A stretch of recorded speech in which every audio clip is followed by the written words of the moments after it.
to your first chapter, Living World.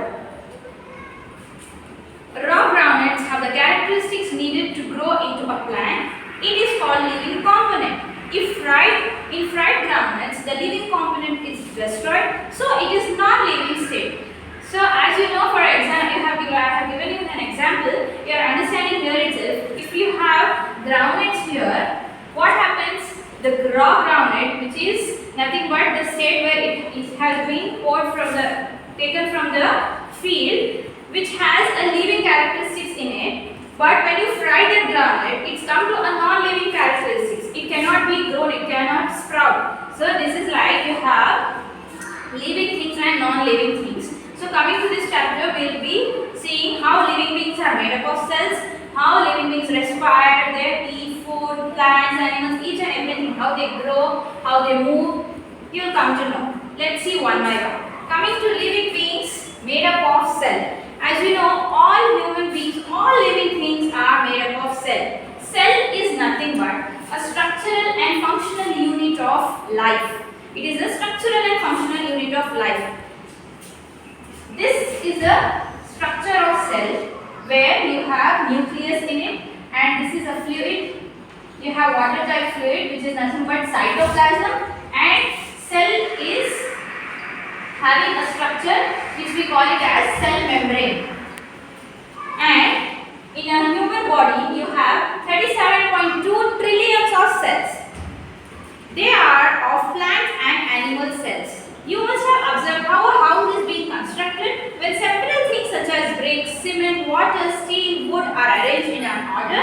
A house gets ready. As you know, if you want to construct a house, you need bricks, cement, sand, stone, each and everything like that. If you want to live, then you know you need to have cells in your body.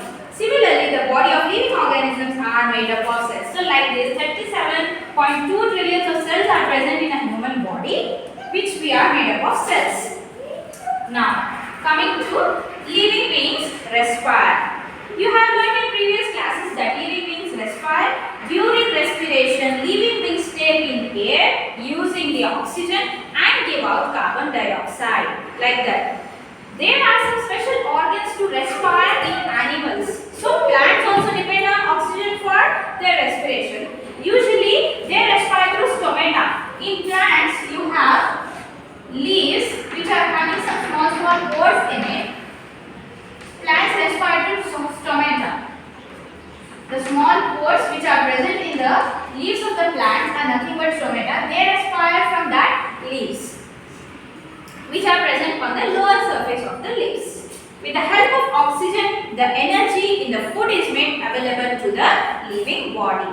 Now, coming to living beings eat food. As you know, without food, living beings cannot survive. It may be plants, animals or human beings. Without food, we cannot survive. Living beings perform many activities daily such as wood cutting, carrying loads, hunting, etc. These all living beings need energy. So, from where we get that energy?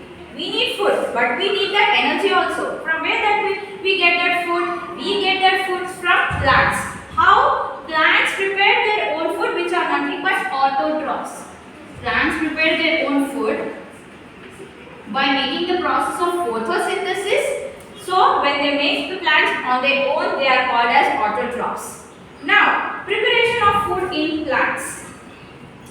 The process where the photosynthesis takes place. Plants will use the solar energy, the carbon dioxide in the air, absorbs the water, minerals and salts from the soil, from the roots, and prepare the food with the help of chlorophyll in the leaf. The chlorophyll in the leaves.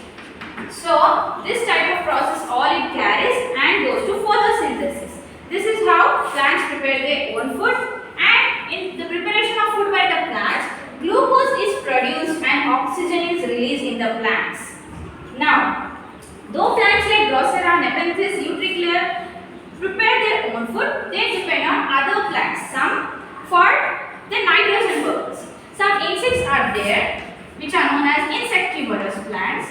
They do not prepare their own food, but they depend on other plants such as host plants, where they climb on different plants.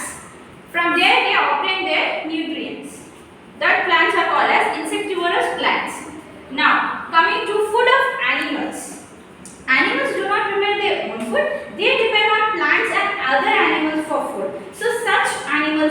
called as heterotrophs.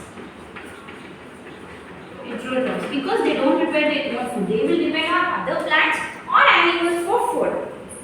All animals do not eat the same type of food. So basically they have different mode of intake of food. Some types of animals eat different types of foods. Here we have classified into 3 types.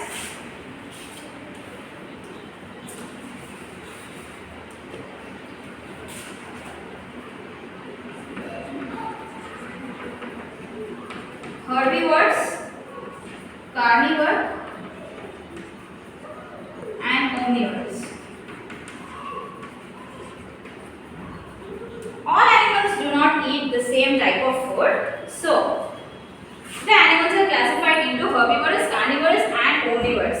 Herbivorous animals. Animals that eat only plants and plant products such as cows, horses, rabbits. These type of animals eat only the plants, and they depend on fully plant products like that. So these are called herbivores. Now, animals that eat only the other animals for food, these are called carnivorous, like tigers, lions, wolves, etc. Omnivorous, animals that eat both the plants and the animals like pigs, foxes, these are called omnivorous. Now, coming to living beings growth. As you know, particular organism grow from their birth to the death. So this is known as growth, where you have height, size, everything differs. This is nothing but growth. Coming to living beings move. As you know, living beings move from one place to another. They have special organs for this. Different animals have the different movements. Plants do not have organs for movement as in animals. As the soil holds the roots of the plants, plants will not move from one place to another. Just the roots, the soil will hold their roots. Now, still we can observe that the movements in the plants, roots growing towards water in the soil, sunflower plants turning towards the sun. But you can see the movement in plants that some roots are growing towards the water in the soil and some plants will grow towards the sun. This type of movements you can see in the plants.